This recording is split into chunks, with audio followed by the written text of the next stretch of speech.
Merhaba arkadaşlar, kanalıma hoş geldiniz. Bugün size Ramazan'a has, hafif bir tatlı olan güllaç tarifi vereceğim. Güllacın yapımı kolay, bir o kadar da lezzetlidir. Buyurun yapımına başlayalım. Güllaç tatlımız için gereken malzemelerimiz 13 adet güllaç yaprağımız var, 300 gram kadar, 2 litre süt, 3 su bardağı şeker. Şekeri arzuya göre daha tatlı seviyorsanız yarım bardak kadar ekleyebilirsiniz. 2 su bardağı kıyılmış ceviz, 1 tane vanilin.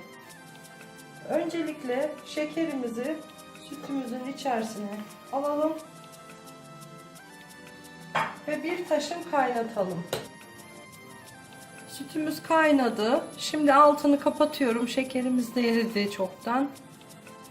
Paket vanilyamızı ekliyorum.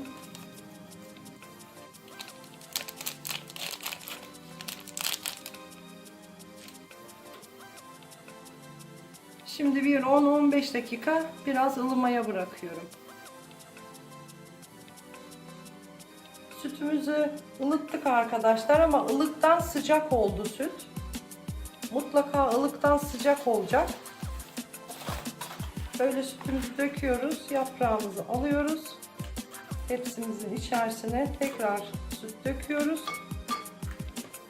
Hemen yumuşayacaktır.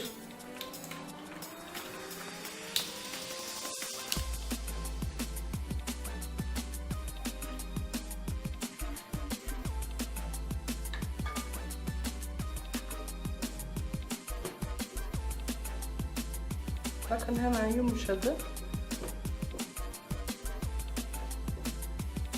Şimdi tekrar yaprak alıyoruz. Tekrar sütümüzden döküyoruz.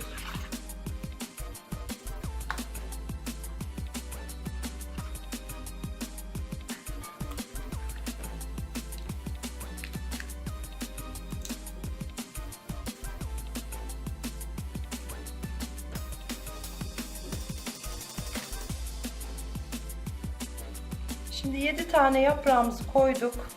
Cevizimiz vardı. Cevizimizi ekliyoruz. Siz isterseniz ceviz koymaya da bilirsiniz. Az koyabilirsiniz.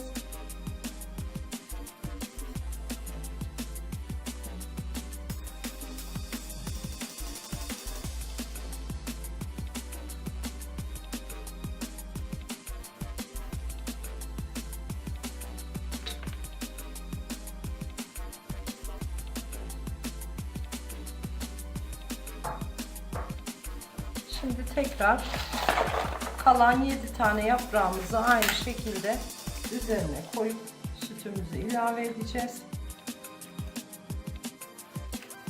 ve bitireceğiz.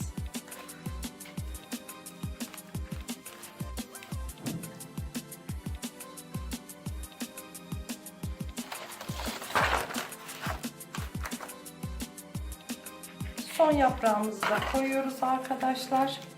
Gördüğünüz gibi çok pratik, çok hafif bir tatlı. Bütün sütümüzü de döküyoruz. Böyle fazla sütlü olduğuna bakmayın. O bütün sütü çekecektir.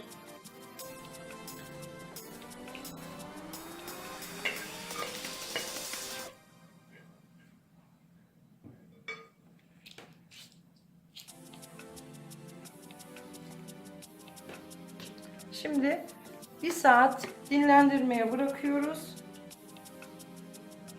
Sütünü çeksin.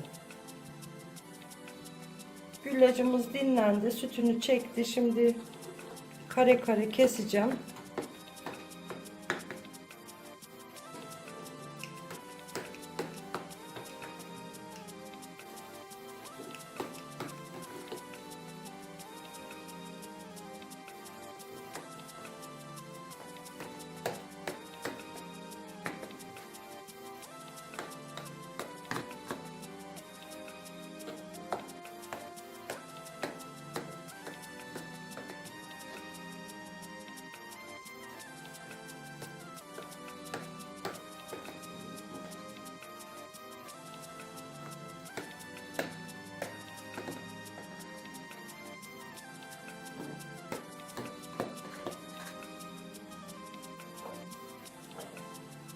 Ben Antep fıstığı ve vişne ile süslüyorum arkadaşlar. Siz istediğiniz gibi süsleyebilirsiniz. Nar, çilek, arzuya göre.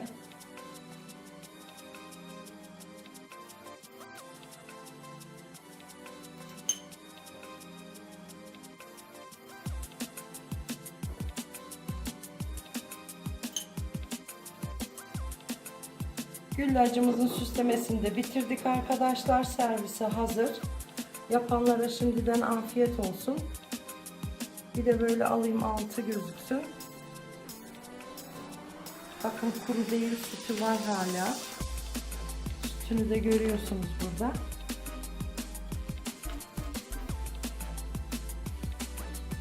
Kanalıma abone olup beğenilerinizi unutmayın. Hoşça kalın.